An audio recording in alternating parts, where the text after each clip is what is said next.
नमस्कार दोस्तों, जय जोहार। मैं कौशल तिवारी और बिहिनिया संध्या में आपका स्वागत है। क्या किसी भी सत्ता को ईमानदार अफसर नहीं चाहिए? क्या किसी भी सत्ता को तेज तर्रार अफसर नहीं चाहिए? क्या किसी भी सत्ता को ऐसे अफसरों की जरूरत नहीं है जो परिणाम देते हैं, नतीजे देते हैं अपनी योग्यता से? इन सवालों के अलावा भी एक बड़ा सवाल है कि क्या सत्ता सिर्फ मात्र शक्ति का हवाला अपने वोट बैंक की राजनीति के लिए करती है, वरना जब जमीनी हकीकत सामने आती है तो वह उसमें फेल दिखाई देती है?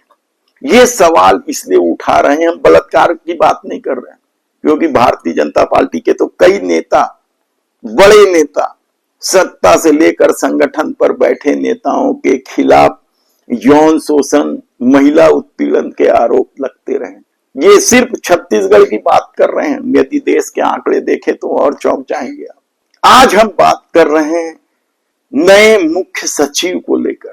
हमने पहले ही बताया था कि अमिताभ जैन को एक्सटेंशन क्यों दिया गया था, क्योंकि सत्ता को ऐसे अफसर की जरूरत है जो बिना रीढ़ का हो, जो चुपचाप सत्ता के गलत कामों का भी समर्थन कर दे। ऐसे में नए मुख्य सचिव को लेकर जो सवाल थे वो अब खत्म हो गए।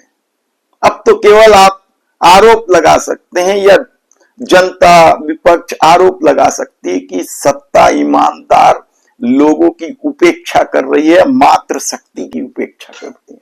बड़ा सवाल इसलिए बन गया क्योंकि चीफ सेक्रेटरी यानी मुख्य सचिव के दौड़ में तीन महिलाएं शामिल थी, जिन्हें सुपरसीड करके विकासशील गुप्ता को बनाया गया है मुख्य सचिव। विकासशील गुप्ता किस तरह के अफसर हैं यह किसी से छिपा नहीं। उनके भक्ति के किस्से कई हैं। जब वे रायपुर में भी कलेक्टर थे, कोरिया में भी कलेक्टर थे, तो किस तरीके से उनकी सत्ता के साथ गलबैया रही है यह किसी से छिपा। 5-5, 6-6 अफसरों, सीनियर अफसरों को सुपरसीड करके उन्हें मुख्य सचिव बना दिया गया है, कहा जाए तो गलत नहीं होगा। तब जो महिला या मातृ शक्ति की उपेक्षा हुई है, उनमें सबसे पहला नाम रेणु पिल्ले का है। आईएएस रेणु पिल्ले क्या जबरदस्त अफसर है। पूरे प्रदेश में उनकी ईमानदारी के किस्से हैं, चर्चे हैं। लेकिन सत्ता को ऐसे अफसर तो चाहिए नहीं, क्योंकि रेणु पिल्ले के बारे में कहा जाता है कि नियम कायदों की जब बात सामने आती है तो वो खुद की भी नहीं सुनती। ये सलमान खान वाले फिल्म की डायलॉग नहीं है कि एक बार कमिटमेंट कर दिया तो किसी का भी नहीं सुनता। ये रेणु पिल्ले की अपनी इमेज है कि नियम कायदों की बात हो तो खुद की भी नहीं सुनती है, नियम कायदों पर भी चलती है, तो फिर सरकार की नहीं सुनेगी तो सरकार तो मुसीबत में फंस जाएगी, क्योंकि सरकार का तो काम ही उल्टा पुल्टा खेल करने का। तब ऋचा शर्मा बेहद तेज तर्रार और नतीजे देने वाली अफसर कहलाती है। ईमानदारी अपनी जगह है, ईमानदार तो है ही है। यह भी नहीं चाहिए था, ये चौथे नंबर पर थी। रेणु पिल्ले पहले नंबर पर थी, उन्हें भी सुपरसीड कर दिया। तब 5वें नंबर पर निधि छिब्बर थी, उनकी तो चर्चा ही नहीं कर रहे थे कोई।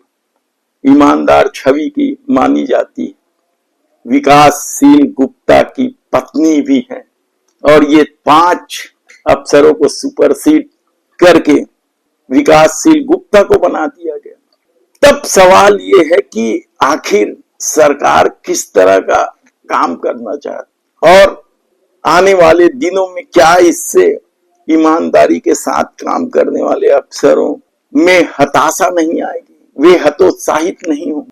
दुनिया भर के दावे मात्र शक्ति को लेकर, तो महतारी वंदन से लेकर पता नहीं किस किस तरह की योजना पूरे देश भर में मोदी सरकार लागू कर रही है महिला वोटों के लिए। लेकिन इन 3 अफसरों के वोट से क्या होगा? सत्ता तो बननी बिगड़नी है नहीं। इसलिए इन 3 अफसरों जो अपनी छवि को लेकर, लाजवाब छवि को लेकर, शानदार छवि को लेकर पूरे प्रदेश में चर्चित हैं, लोग पसंद करते हैं, उन्हें किनारे करके विकासशील गुप्ता को मुख्य सचिव बनाया गया। देखना है कि आने वाले दिनों में क्या होता है। और एक और जानकारी कि मुख्य सचिव का चयन भले पहले हुआ, लेकिन नवरात्रि में जब मातृ शक्ति की पूजा होती है, उसी दौर में विकासशील गुप्ता CS बन रहे हैं।